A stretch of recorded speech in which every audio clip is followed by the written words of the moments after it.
Thank you very much. I'll now give the floor to Mr. Kern on behalf of the ALDE Group. Merci, Monsieur le Président, mes chers collègues. L'excellent rapport de notre collègue Mart van de Ven a le mérite de faire le point sur l'un des outils les plus efficaces, mais longtemps négligés, de lutte contre le crime organisé et le terrorisme, à savoir la confiscation des avoirs illicites. Les organisations criminelles représentent une véritable puissance pouvant aller jusqu'à créer une vraie menace pour la stabilité des démocraties les plus solides. De nombreux pays ont évolué ces dernières années en la matière, surtout l'Irlande, comme déjà appelé, qui peut servir de modèle, mais également l'Italie, les Pays-Bas et le Royaume-Uni. La France, en transposant les directives européennes, a progressé en ce domaine. La réforme la plus récente date de 2016 avec la loi renforçant la lutte contre le crime organisé, le terrorisme et leur financement. Les trafiquants mettant en œuvre des méthodes de plus en plus sophistiquées pour soustraire leurs avoirs criminels de l'action de la justice, il faut que les moyens de lutte contre le crime organisé soient eux aussi de plus en plus sophistiqués. Pour ce faire, l'Irlande a mis en place une équipe pluridisciplinaire avec son bureau des avoirs d'origine criminelle qui réunit des experts de la police, des douanes, des services fiscaux et des services sociaux. Suite au débat d'orientation des ministres de la Justice de l'Union européenne en octobre 2017, une proposition de règlement concernant la reconnaissance mutuelle des décisions de gel et de confiscation a été élaborée.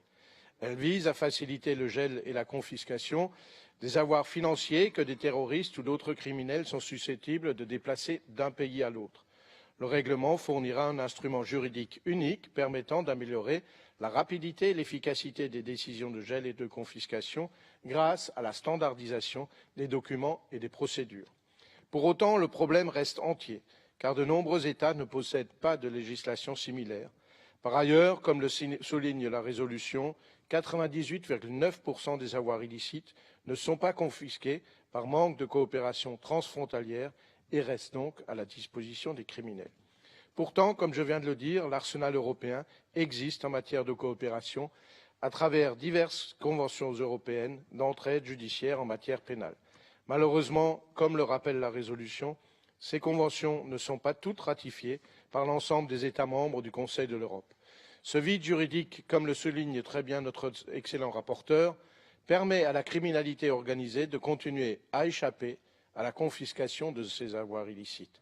Aussi, chers collègues, je vous invite vivement à sensibiliser vos parlements et gouvernements afin qu'ils réservent une suite favorable à cette résolution et inscrivent cet outil de lutte contre le crime organisé dans leur droit interne. En soutenant cette résolution, nous pouvons fragiliser le pouvoir de ces organisations criminelles et en plus générer des ressources permettant d'indemniser les victimes. Le groupe ADLE soutient avec vigueur les recommandations du rapport de notre collègue Mart van de Ven, que je félicite et je vous remercie. Thank you very much.